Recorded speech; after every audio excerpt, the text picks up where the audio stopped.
It would be wonderful for all of us if every morning after we'd had our shower and have got ourselves ready for the day, we'd force ourselves to go into a small room, sit comfortably in a chair, and regard some important first principles printed on the wall in large letters. We might then meditate for a while and leave for work refreshed and with the important reminder that we need only stick to some basic principles in order to achieve the things and the kind of life we want to live. I was reading again the moral and political thought of Mahatma Gandhi. We recommended this book in Direct Line 15. Gandhi firmly held to the view that there are fundamental principles based upon the moral law. He wrote to an inquirer in 1932, "When we've grasped fundamental principles, we should be able to apply them to any given set of circumstances. If we cannot do this, it means that our grasp of first principles is feeble. It's like geometry in which we can solve all problems based on a theorem we have mastered." Further, he repeated that whatever a man sows, that shall he reap. The law of karma is inexorable and impossible to evade. Karma is moral law. As a religious believer and an inheritor of the Indian tradition, Gandhi belonged to the classical tradition. He believed in the principle, a person is but the product of his thoughts. What he thinks, he becomes.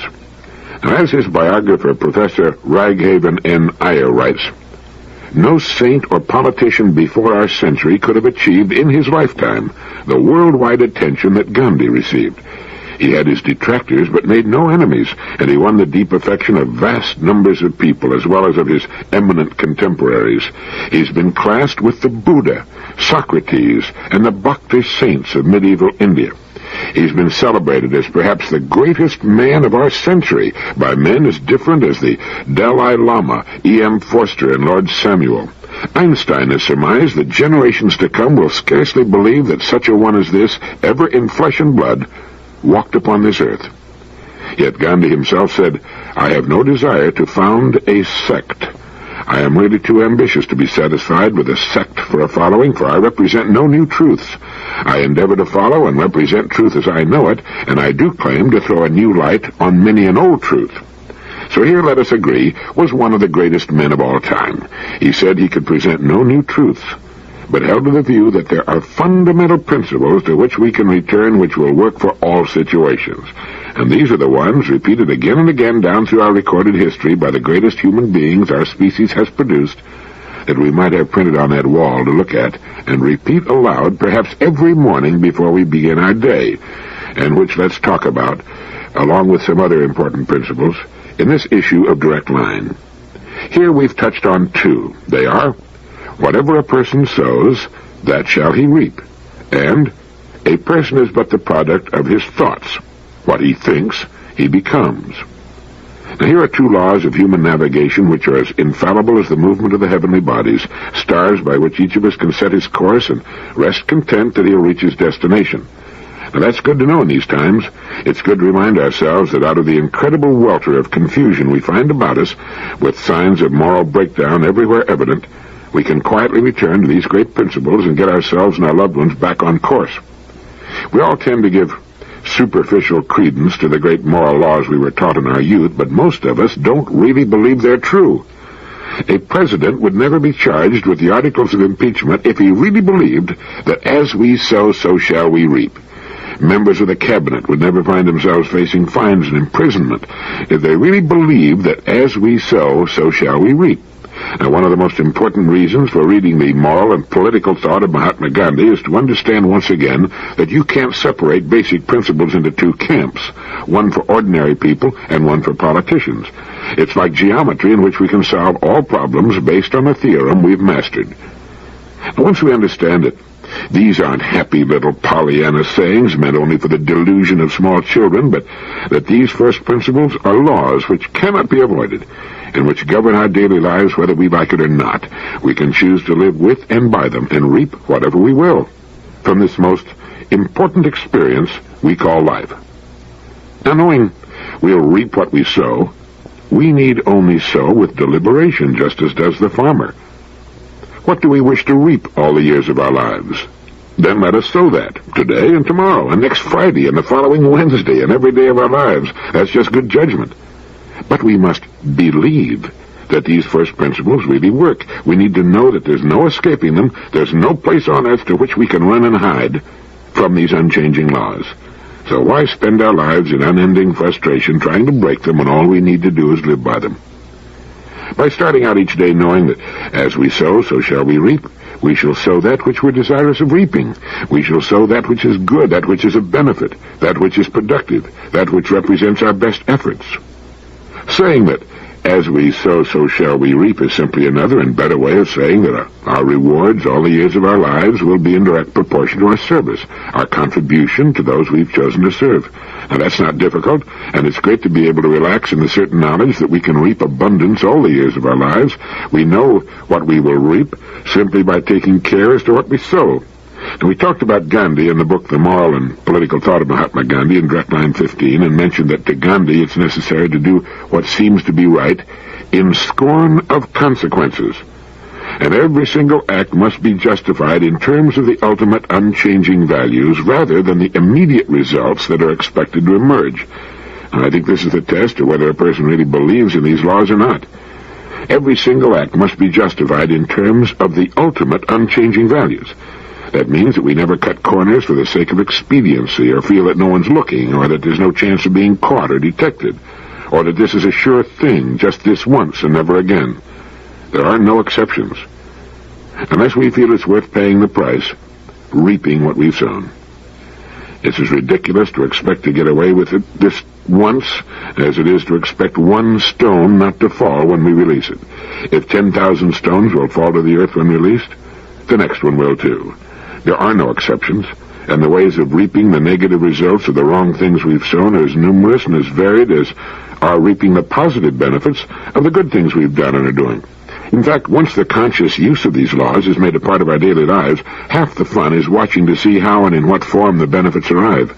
But best of all is the inner security that comes from knowing that no matter how confusing things become, how worried or anxious we may become at times, we can return to these great principles, take a deep breath, and start out from there. I should think these would be useful to those who work with those who find themselves overwhelmed by life. In this issue of Direct Line, we're including these two great principles in the form of a pressure-sensitive sticker you may want to put at the top of your bathroom mirror or on the sun visor of your car, someplace where you'll see it every day, and be reminded that there's a way to win, despite everything that may come your way in the form of obstacles or tragedy. Living by these principles takes the confusion out of our lives and makes decision-making much easier.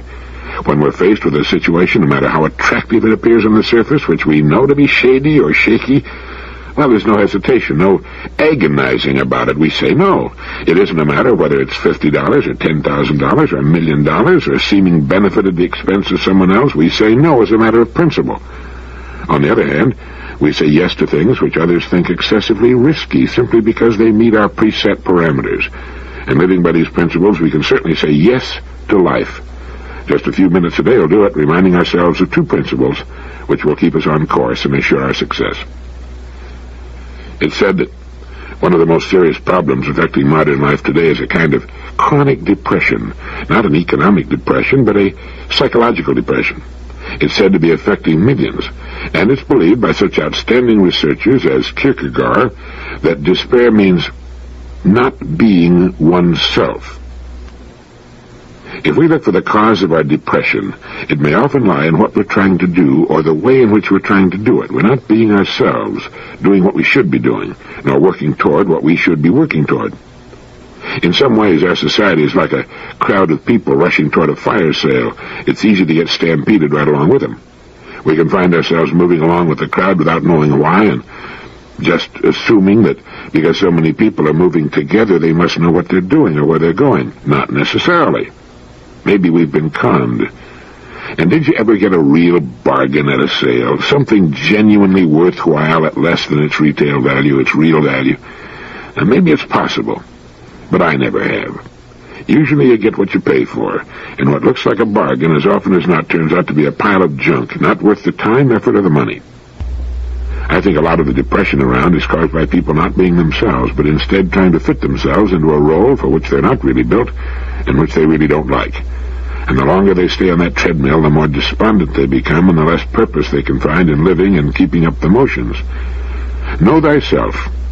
Never was the ancient wisdom of Socrates more important than in today's world. And to know thyself is to find thyself. And when we find ourselves and get into the role for which we're truly meant, depression, despair will vanish. Nothing can make a person sick sooner than feeling useless, unwanted, unchallenged, and unneeded, or the feeling that the values other men pursue are empty and joyless for him. Find a purpose with meaning for you, and you'll be filled with abundant, radiant health. It'll seem as though you found the fountain of youth, the way to turn back time and live days filled with charm and interest, excitement and fulfillment. I've met many people like this, and I'm sure you have too. I remember meeting the late Mr. Letourneau, the inventor of the bulldozer and the man who built the giant earth-moving machines that everyone said couldn't be built. These people never seem to age, and their minds and interests remain as young and healthy at 80 as they were at 20. They also seem to enjoy wonderful physical and mental health, and they're seldom depressed. The distinguished researcher in this field, Dr. Sidney M. Gerard of the University of Florida, has said, "In thinking about health, I like to conjure up the image of a family of germs looking for a home in which they might multiply and flourish. If I were the leader of such a family of germs and had the well-being of my family at heart, I would avoid any person like the plague so long as he was productively and enjoyably engaged in living and loving.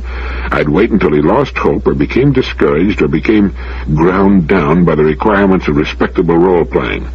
At that precise moment, I'd invade. His body would then become as fertile a life space for my breed of germs as a well-manured flower bed is for the geranium or the weed." To become the kind of person who's too busy and interested to get sick or depressed, we need one of two things, ideally both. A fascinating role in which we can completely lose ourselves, something we can do that's so right for us we delight in it, or a powerful purpose, a real reason for getting out of bed in the morning, something toward which we're working and want very much to have or achieve. That's why people with settled purposes, people who know who they are and where they're going, actually achieve their goals. There's just no stopping such a person. He's filled with too much energy, too much drive and purpose, too much good health to stop. And alongside this person, most other people are like pallid imitations. When we find ourselves in our true place in the scheme of things, it's as though we tap some secret wellspring of energy, and we become self-actualized, as Dr. Maslow liked to put it. We simply live closer to our real potentialities, and as a result, we live more than other people. We get a lot more out of life. We began our direct line with two principles which the great Gandhi used to help him guide his life. Long before Gandhi appeared on the scene, back in the year 1723, a 17-year-old boy arrived in Philadelphia without a penny to his name.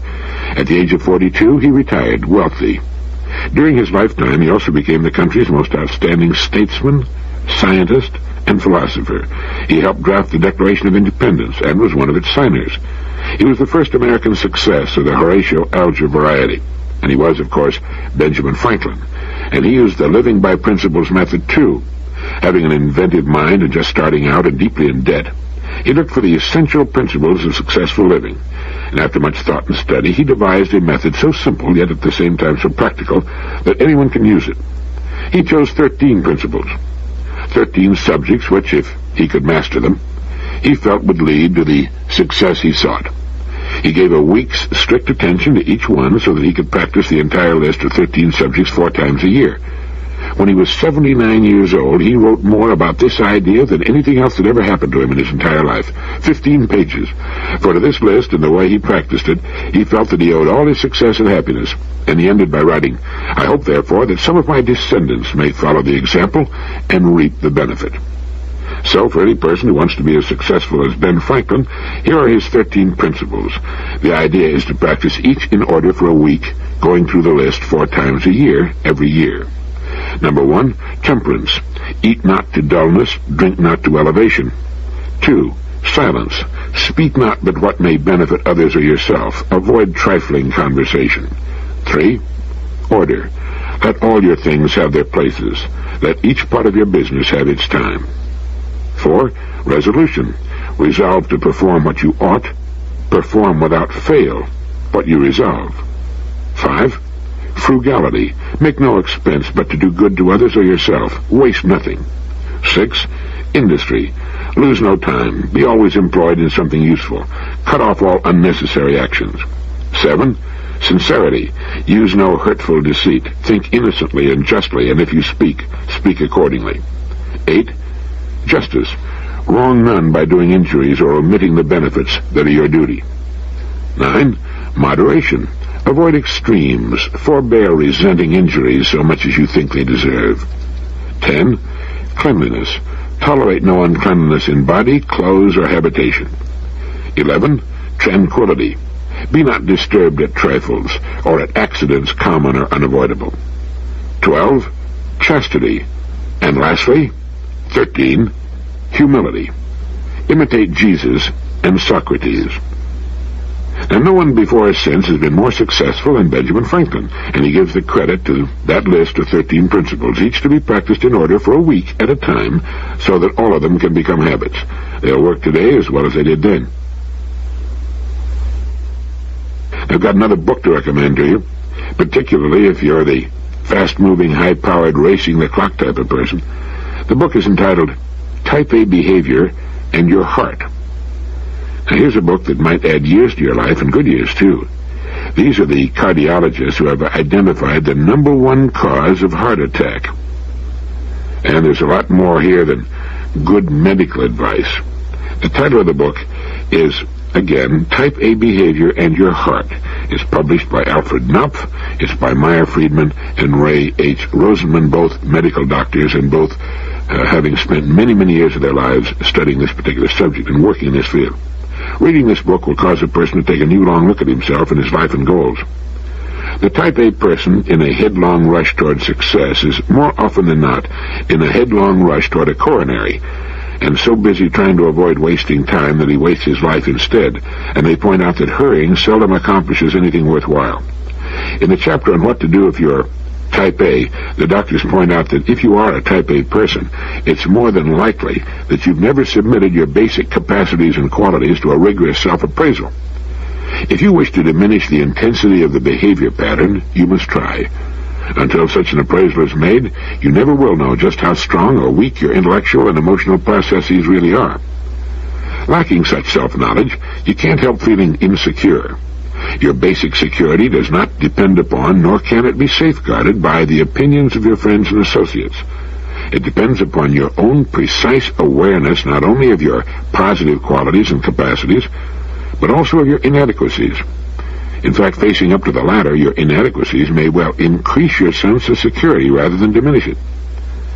If you possess an absolutely unbiased picture of yourself, you'll become far less dependent upon the opinions of other persons, and far less inclined toward a frenzied career of acquiring more and more numbers. You'll begin to understand that you've harried yourself mercilessly and needlessly in the past in an essentially vain effort to gain security from outside events and persons, when the only real hope for such security lay in frank self-evaluations. And so they then offer a 10-point personal appraisal questionnaire. 1. In a meaningful self-appraisal, you must first attempt to determine just how intelligent, how percipient, and how creative you've been in your job. 2. You must examine your sense of humor to determine how it served you. Is it chiefly a repository for jokes and anecdotes, or does it function as it should to help you perceive your own occasionally ludicrous aspects? 3. You must assess your capacity for flexibility, for change of pace, and for rapid adaptability to change. 4. You must look at your leadership qualities and determine their worth. 5. You must examine all the activities that now absorb your intellectual, emotional, and spiritual interests. How many of these activities have to do with your concern with art, literature, music, drama, philosophy, history, science, and the wonders of the natural world that envelop you? 6. You must seek out and assess the intensity of your free-floating hostilities. As you do so, don't allow either rationalization or sophistry to blind you to their possible presence. 7. You must try to estimate the ease with which you can receive and give loyalty and affection. 8. You must attempt to determine the amount of sheer courage you possess. And if in this essay you detect some very large yellow splotches of frank fear in your personality, don't overlook them. Treasure them, just as you will treasure the steel-gray masses of frank courage you're likely to find there, too. 9. You must dare to examine critically, as we were doing in the beginning of this issue, your ethical and moral principles. How honest have I been in my life? How often and under what circumstances have I cheated, lied, and borne false witness against my neighbor? These are questions you must not fail to present to yourself, and painful as it may be in the beginning, stubbornly persist in providing yourself with true answers. 10, and finally, you must not be afraid to ask, and this one's really important, and to persist in asking yourself over and over until you have answered the question, what, apart from the eternal clutter of my everyday living, should be the essence of my life? And I found it to be one of the best self-appraisal questionnaires I'd ever come across, and I found it quite difficult to take. I found the final question particularly tough. Finally, you must not be afraid to ask and to persist in asking yourself over and over until you've answered the question, what, apart from the eternal clutter of my everyday living, what should be the essence of my life? But there's so much that is excellent in this book. Be sure to read it, even if you don't think you're a type A. It's one of the few how-to books ever to be selected by the Book of the Month Club, and was already in its 5th printing by the time I got my copy. Over the past few years, I've been seeing more and more of this kind of common-sense advice which runs against the current of the traditional acquisitiveness of our society. And I like the doctor's use of the word numbers. So many Americans are concerned about numbers, and in so many ways. The doctors believe that the incidence of severe type A behavior, the acquisitive, hard-driving, what makes Sammy run, how many numbers can I stack up kind of behavior, will wane during the next few decades. The American man and woman are not stupid, nor have they inherited any great liking for tyranny, even if this tyranny is being exerted over them by their own habits, drives, and greeds. Well, they're quite capable of revolt. And it would appear that they are revolting against cardiovascular diseases in Canada. I hope this is also becoming true in the U.S. According to Canadian statistics, for Canadians under 65 years of age, deaths from the total of cardiovascular diseases are down 28%. From heart attack, 10%, from stroke, down 42%, from high blood pressure, down 87%, and from other types of cardiovascular disease, down 41%. As the public becomes more fully educated on the means of preventing heart disease, the prospect is held by medical authorities that heart attacks, the most common cause of premature death, could become a rarity within the next 20 years. Canadian statistics indicate that smoking, diet, and lack of physical exertion are the 3 main culprits. But the main culprit, according to the authors of this book, is generally overlooked. They call it the missing connection, and its name is stress. The reason that stress has been left out of so much literature on the heart is that it's difficult to measure, and doctors, scientists generally, don't like to fool with things they can't measure quantitatively.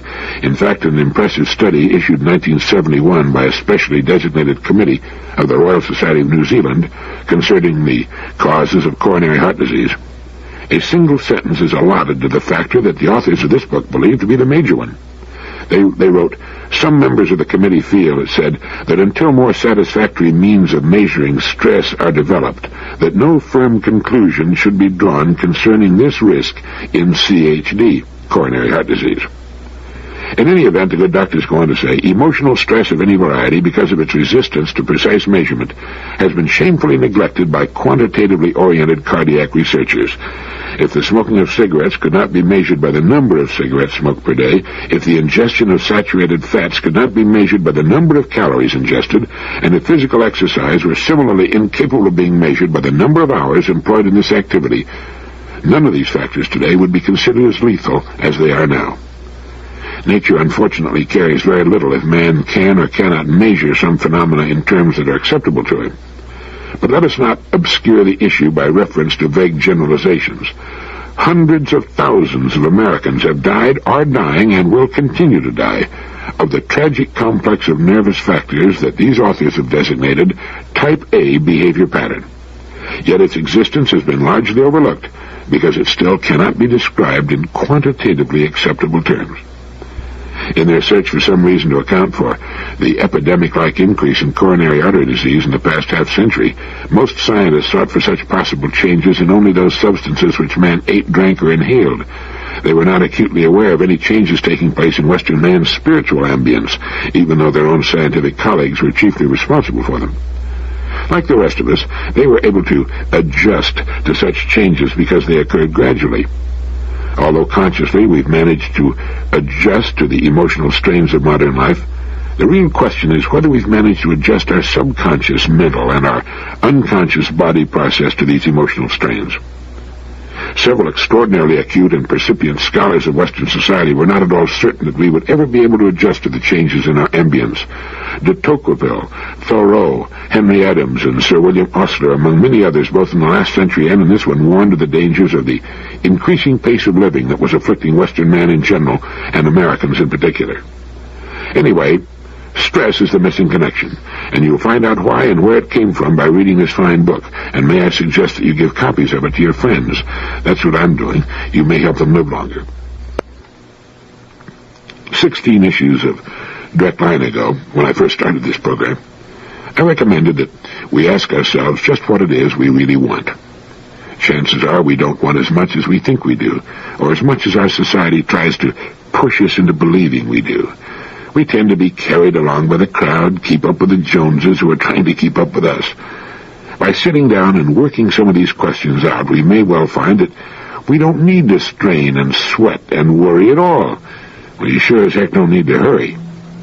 By gradually removing stress from our lives, we can enjoy ourselves and our families more, accomplish those goals we want to accomplish, and enjoy the trip all at the same time. And maybe we can live 10, 20, 30 years longer without cardiovascular disease while we're enjoying the trip. As the doctors who've written Type A behavior in your heart point out, many who now suffer from Type A behavior pattern have probably always considered that it was doing them good in the sense that it was directly responsible for whatever success they achieved. To point out that, on the contrary, you've become enslaved to a rigid complex of stereotyped thoughts and habits that actually impeded your progress in life may at first seem absurd, but let's take a look a bit more closely at your life. First, review your successes.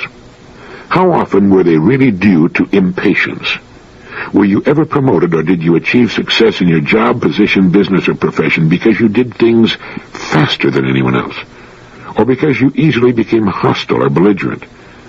We've questioned hundreds of men, they write, who have become successful in various economic or professional positions.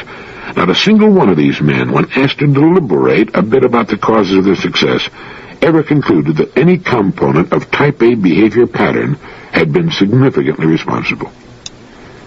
Actually, a continuous frenzied pace almost ensures later disaster in every field of human activity. Almost all successful ventures, whether or not they're initiated by excellent creative decisions and judgments, must be sustained by such processes. Even the most harried Type A person will admit, regretfully perhaps, that the surest way of causing almost any project to fail, eventually, is to substitute hurried, stereotyped thinking and action for relatively leisurely deliberation and meditation. If there is one principle that should never be forgotten, it is this: the thrust of creative energy is always weakened by repetitive urgency. And so we can add one more principle to live by. The thrust of creative energy is always weakened by repetitive urgency. So what we're saying is this: if you've been successful, it's not because of your Type A behavior pattern, but despite it. So we find that instead of the high-powered, full-speed-ahead, run from early morning until late at night kind of behavior leading to the success we seek, it's actually a hindrance and leads to coronary artery disease. We need time to think, to meditate. We need leisure for good ideas to work their way into our consciousness. And as we've said before, one good idea can be worth 10 years of hard, 8-hour-a-day work. Incidentally, if you are a Type A kind of person, there's a special chapter on what to do if you're a Type A. Drills, easy things you can do to move from Type A behavior pattern to Type B. And if you've already got some symptoms, there's a special chapter on coping with coronary heart disease. Because of errors in life habits or of the particular disorders described in Chapter 9 of this book, or of both, it's probable that at least 5 million Americans now suffer not just from coronary artery disease, but also from coronary heart disease. That is, the narrowing of one or more of their coronary arteries has become severe enough to produce either symptoms of coronary distress, angina pectoris, shortness of breath, a serious irregularity in the rhythm of the heartbeat, or easily induced fatigue, or actual injury to the heart muscle. To repeat, coronary heart disease is coronary artery disease that has become severe enough to produce symptoms. And as George C. Griffith, past president of the American College of Cardiology and emeritus professor of medicine, cardiology at the University of Southern California, writes of this book, This publication will do more to prevent premature cardiovascular disease than any modern textbook of medicine or health book written for the general public. Every professional, every executive, and every literate layman should place this book on his must-read list. I hope I've been able to sell you. 54% of all deaths, millions occurring many years, even decades before they should, are due to cardiovascular disease.